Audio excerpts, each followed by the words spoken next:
शुरुआत हम लोग सबसे बड़ी चुनावी खबर के साथ करेंगे। सीएम नीतीश ने मुख्यमंत्री महिला रोजगार योजना को लेकर एक बहुत बड़ा बयान दिया है। सीएम ने अफवाहों पर दरअसल विराम लगाते हुए ये कहा है कि किसी भी महिला को पैसे लौटाने की जरूरत नहीं है। बिहार की महिलाओं को 10-10 हजार रुपए रोजगार के लिए दिए जा रहे हैं। 10,000 रुपए लौटाने की अफवाह फैलाई जा रही है, तो सीएम ने अफवाहों का खंडन किया है और ये कहा है कि 10,000 रुपए की रकम महिलाओं को वापस लौटाने की जरूरत नहीं है। वैशाली में चुनावी जनसभा को संबोधित करते हुए मुख्यमंत्री नीतीश कुमार विपक्ष के नेताओं पर खूब बरसे और बिहार की महिलाओं को अफवाहों से सावधान रहने के लिए कहा। सीएम ने यह भी साफ किया है कि मुख्यमंत्री महिला रोजगार योजना के तहत दिए जा रहे पैसे वापस नहीं लौटाने होंगे। सीएम ने क्या कुछ कहा है, ये बयान आप सुनिए। मुख्यमंत्री महिला रोजगार योजना शुरू की गई, जिसमें हर घर की एक महिला को रोजगार शुरू करने के लिए 10,000 रुपए की राशि दी जा रही है। अब तक 1,41,00,000 महिलाओं को यह राशि दी जा चुकी है और शेष महिलाओं को राशि देने हेतु तिथि निर्धारित कर दी गई है।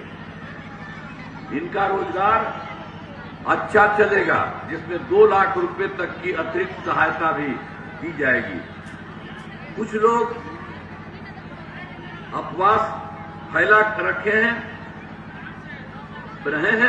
कि इस राशि को लौटाना होगा।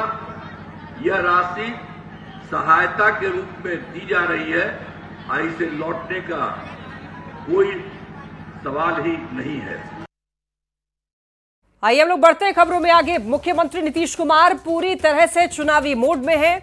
व्यस्त चुनावी शेड्यूल के बीच में सीएम नीतीश ने बिहार के लोगों के नाम संदेश जारी किया है और संदेश में सीएम ने बिहार की जनता से एक और मौका मांगते हुए विपक्ष पर तीखा हमला भी बोला है। परिवारवाद की सियासत को लेकर सीएम ने ऐसा बयान दिया है कि बिहार की राजनीति गर्मा गई है। ये रिपोर्ट आप देखिए। आपसे आग्रह है कि इस बार चुनाव में एनडीए के उम्मीदवारों को भारी मतों से विजयी बनाएं। बिहार के मुख्यमंत्री नीतीश कुमार लोगों से चुनाव में वोट करने की अपील कर रहे हैं, एक और मौका देने की अपील कर रहे हैं और लोगों को इस बात की भी याद दिला रहे हैं कि याद कीजिए पहले बिहार में क्या था और जब मैं सरकार में आया तो देखिए बिहार में क्या है। एनडीए की सरकार में बिहार कितना बदल गया है। कि पहले विधि व्यवस्था की स्थिति बहुत खराब थी। सबसे पहले उसे ठीक करने का काम किया गया। आमतौर पर स्वयं की तारीफों से बचने वाले सीएम नीतीश कुमार खुलकर ये कह रहे हैं, जिस स्थिति में उन्हें बिहार की कमान मिली थी तब बहुत बुरे दिन थे। बिहारी कहलाना अपमान था, आज सम्मान की बात है। नीतीश दावा कर रहे हैं कि ईमानदारी और मेहनत से दिन रात काम कर बिहार की स्थिति को बदला गया। परिवार के लिए कुछ नहीं किया, किसी सदस्य को आगे नहीं बढ़ाया, हमेशा पूरे बिहार को ही अपना परिवार समझा और पूरे देश को ही अपना परिवार। हमने अपने परिवार के लिए कुछ नहीं किया।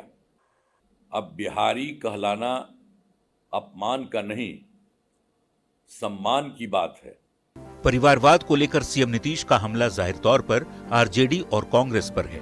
सीएम बिना नाम लिए बिहार के सबसे ताकतवर सियासी परिवार यानी लालू परिवार और कांग्रेस सांसद राहुल गांधी को घेरने की कोशिश कर रहे हैं। वंशवाद की राजनीति पर मुख्यमंत्री नीतीश कुमार की टिप्पणी को लेकर विपक्षी महागठबंधन सीएम पर हमलावर है। आरजेडी और कांग्रेस ने जमकर निशाना साधा, सुनिए। बिहार के लोगों को संबोधित करके जिस तरह से लोगों को बरगलाने का काम कर रहे हैं, लोगों को भरमाने का काम कर रहे हैं, वो स्पष्ट रूप से दिख रहा है। जब इनको लग रहा है कि चुनाव में हारने जा रहे हैं और ये हताश डरा हुआ मुख्यमंत्री बिहार वासियों से अपील कर रहा है, लेकिन ये अपील कुछ काम आने को नहीं है। बिहार चुनाव में सीएम नीतीश ने भाई भतीजावाद और परिवारवाद को लेकर सियासी संग्राम छेड़ दिया है। मुख्यमंत्री का दावा है कि उन्होंने अपने परिवार के लिए कभी कुछ नहीं किया, जबकि विपक्षी नेताओं ने सिर्फ पत्नी और बेटे बेटी को ही आगे बढ़ाया। ऐसे में देखना होगा चुनाव में वंशवाद को बड़ा मुद्दा बनाना सीएम के लिए कितना फायदेमंद साबित होता है। पटना संवाददाता आनंद अमृतराज और रवि एस नारायण के साथ ब्यूरो रिपोर्ट, न्यूज़ 18। मुख्यमंत्री में बढ़ते हैं अगली खबर की ओर। पहले चरण की मतदान में महज 4 दिन बचे हैं और महिलाओं के बड़े वोट बैंक को साधने के लिए एनडीए ने बड़ी रणनीति तैयार की है। 4 नवंबर को प्रचार के आखिरी दिन पीएम मोदी बिहार की महिलाओं के साथ संवाद करेंगे, जिसे लेकर खूब सियासत हो रही है। डिप्टी सीएम सम्राट चौधरी ने महिलाओं को लेकर आरजेडी और लालू प्रसाद पर बड़ा आरोप लगाया है, जिस पर विपक्षी पार्टी ने पलटवार भी किया है। इस रिपोर्ट में आप देखिए। आपके 2 भाई नरेंद्र और नीतीश जी मिलकर आपकी सेवा, समृद्धि और आपके स्वाभिमान के लिए लगातार काम कर रहे हैं। हम यही कहेंगे कि नीतीश कुमार तो ठीक ही है। चुनावी साल में बिहार में महिलाओं की बल्ले बल्ले हो गई है। मुख्यमंत्री महिला रोजगार योजना के तहत सीएम नीतीश कुमार 1,40,00,000 से ज्यादा महिलाओं के बैंक खाते में 10-10 हजार रुपये भेज चुके हैं और सरकार ये भी दावा कर रही है कि व्यापार जम गया तो सभी महिलाओं को 2-2 लाख रुपये और भेजे जाएंगे। किंग मेकर बन चुकी महिलाओं को साधने के लिए सीएम नीतीश ने चुनाव में जो मास्टर स्ट्रोक खेला, उसी वोट बैंक को और मजबूत करने के लिए प्रधानमंत्री नरेंद्र मोदी पहले चरण की वोटिंग से ठीक 2 दिन पहले यानी 4 नवंबर को महिलाओं के साथ संवाद करने जा रहे हैं। जो पहले ही बता चुके हैं कि नरेंद्र और नीतीश बिहार की महिलाओं के 2 भाई हैं। आपके 2 भाई नरेंद्र और नीतीश जी मिलकर आपकी सेवा, समृद्धि और आपके स्वाभिमान के लिए लगातार काम कर रहे हैं। 4 दिन बाद पहले फेज की वोटिंग होनी है और इस चुनाव में हर किसी की नजर है महिला वोट बैंक पर, जो पिछले कुछ चुनावों से किंग मेकर की भूमिका में है, यानी सत्ता की चाबी महिलाओं के हाथों है। यही वजह है कि बिहार के डिप्टी सीएम सम्राट चौधरी महिलाओं को लेकर विपक्ष पर हमलावर हैं, आरजेडी को महिला विरोधी बता रहे हैं और लालू प्रसाद पर महिला बिल फाड़ने का आरोप लगा रहे हैं। जिस तरह राजद ने महिलाओं के खाते में जो पैसा जा रहा है उसके लिए ऑब्जेक्शन किया, पहले से पता है बिहार के लोगों को कि लालू जी पहले महिला बिल फाड़े थे और आज महिला को उद्योग लगाने के लिए जो 2 लाख रुपए की राशि दी जा रही है उसको भी रोकवाने के लिए रोज आवेदन दे रहे हैं।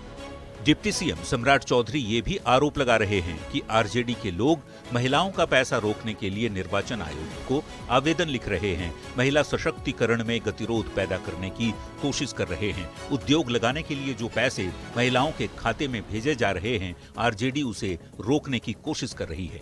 इस पर आरजेडी ने सम्राट चौधरी पर पलटवार किया और आचार संहिता के उल्लंघन का आरोप लगाया। आपने चुनाव आचार संहिता का उल्लंघन किया है। चुनाव में लाभ और लाभ के नाम पर राजनीति जो कर रहे हैं वो स्पष्ट रूप से दिख रहा है। बिहार चुनाव में हर राजनीतिक दल की नजर महिलाओं के उस बड़े वोट बैंक पर है जो चुनाव में खेल बनाने और बिगाड़ने का ताकत रखती है। लगातार 3 चुनावों में पुरुषों से ज्यादा वोट कर रही महिलाओं ने 2020 में 166 सीटों पर पुरुषों से ज्यादा मतदान किया था, यानी जिसके हक में आधी आबादी ने वोट किया, सत्ता की बागडोर उसी के हाथों में रही। ऐसे में देखना होगा डबल इंजन वाली सरकार का ये गेम चेंजर दांव इस बार कितना कारगर साबित होता है। पटना संवाददाता संजय कुमार और रवि एस नारायण के साथ ब्यूरो रिपोर्ट, न्यूज़ 18। और अब मुख्यमंत्री में बढ़ते हैं अगली खबर की ओर। बिहार में देखिए चुनावी माहौल के बीच में नेताओं को मौसम की मार भी झेलनी पड़ रही है, चूंकि मोंथा चक्रवात ने चुनावी प्रचार की रफ्तार पर ब्रेक लगा दी है।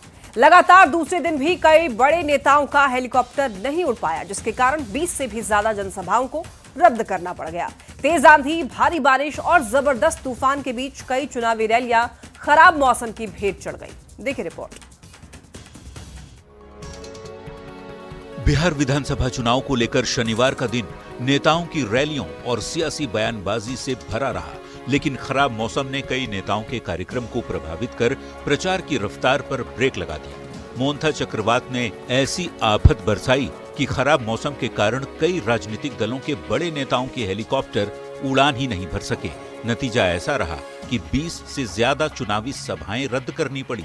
मुख्यमंत्री नीतीश कुमार, गृह मंत्री अमित शाह, नेता प्रतिपक्ष तेजस्वी यादव और बीजेपी अध्यक्ष जेपी नड्डा के अलावा केंद्रीय मंत्री जीतन राम मांझी और अभिनेता से नेता बने गायक पवन सिंह सहित कई प्रमुख नेताओं की व्यस्त चुनावी रैलियां मौसम की भेंट चढ़ गईं।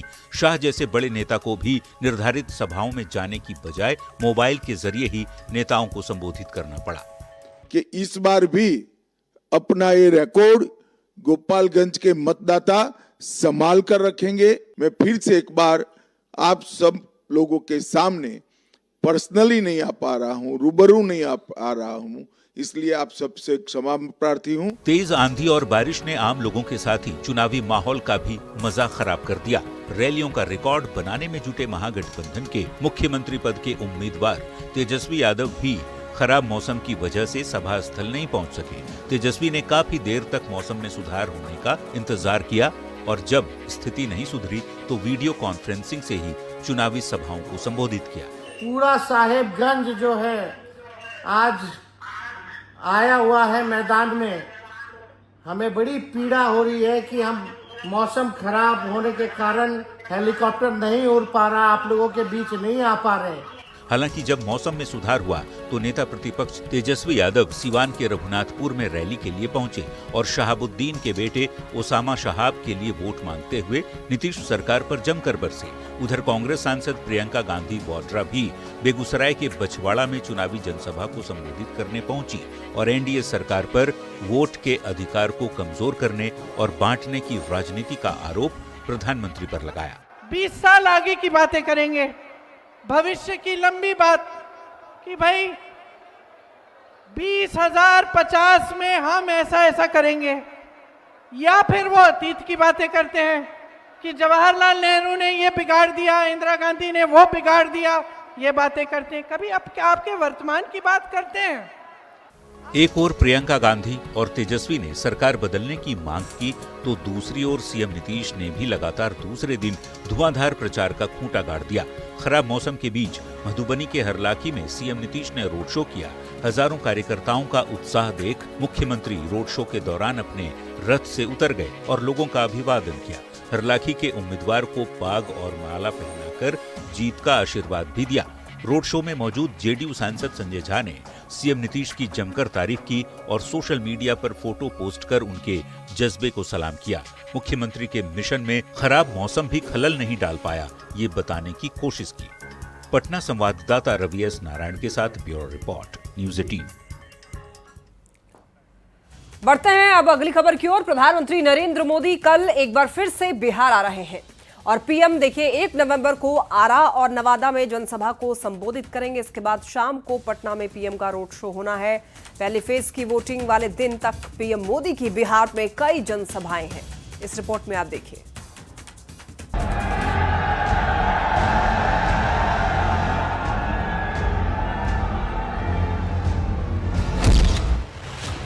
चौबीस अक्टूबर को समस्तीपुर की धरती से प्रधानमंत्री मोदी ने बिहार में चुनाव प्रचार का आगाज किया था।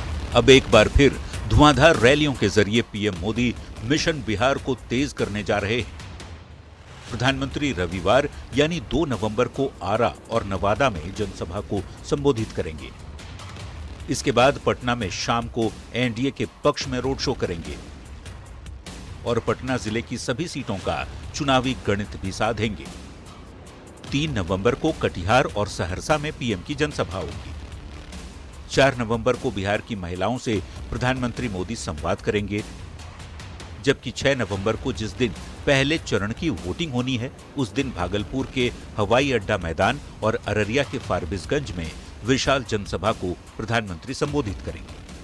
प्रधानमंत्री जी पहले भोजपुर आरा के जनसभा को और फिर नवादा के जनसभा को संबोधित करेंगे। 3 नवंबर को प्रधानमंत्री जी कटिहार और सहरसा में जनसभा को संबोधित करेंगे। 4 तारीख को प्रधानमंत्री जी महिलाओं के साथ ऑडियो ब्रिज से संवाद कर रहे हैं। बिहार में 6 नवंबर को पहले चरण की वोटिंग है, 11 नवंबर को दूसरे चरण की वोटिंग है और 14 नवंबर को चुनाव के नतीजे आने वाले हैं। दोनों ही गठबंधन और सभी पार्टियों के नेता रिजल्ट को अपने पक्ष में करने के लिए जोर शोर लगाए हुए हैं। प्रधानमंत्री नरेंद्र मोदी की कोशिश है कि इन रैलियों और रोड शो के जरिए चुनावी हवा का रुख पूरी तरह एनडीए के पक्ष में कर दिया जाए। न्यूज 18 के लिए पटना से रवि एस नारायण के साथ ब्यूरो रिपोर्ट। और अब आपको सुनाते हैं बयान बवाली, यानी कि ऐसा बयान जिस पर बवाल मचा हुआ है। एनडीए के संकल्प पत्र को लेकर नेता प्रतिपक्ष तेजस्वी यादव की टिप्पणी पर केंद्रीय मंत्री गिरिराज सिंह ने जबरदस्त पलटवार किया है। गिरिराज सिंह ने विपक्ष पर हमला बोला है कि एनडीए के संकल्प पत्र को देखकर आरजेडी और कांग्रेस के नेता घबरा गए हैं, क्योंकि महागठबंधन ने घोषणा पत्र के रूप में जो तेजस्वी प्रण जारी किया है वो महज एक जुमला है।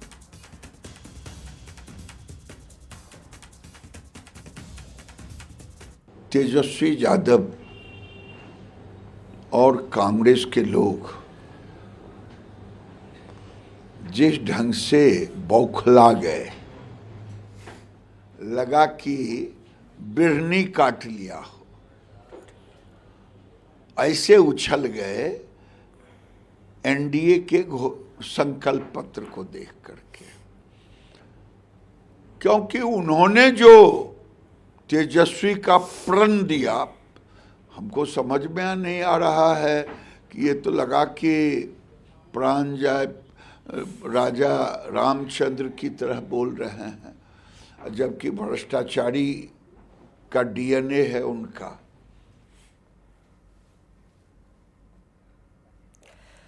तो अब आपको दिखाते हैं चुनावी वायरल, यानी कि ऐसी तस्वीर जो चुनावी मौसम में वायरल हो रही है। और छपरा से आरजेडी के उम्मीदवार और भोजपुरी फिल्म इंडस्ट्री में ट्रेंडिंग स्टार के नाम से मशहूर अभिनेता खेसारी लाल यादव ने एनडीए सरकार की कार्यशैली पर सवाल खड़े किए।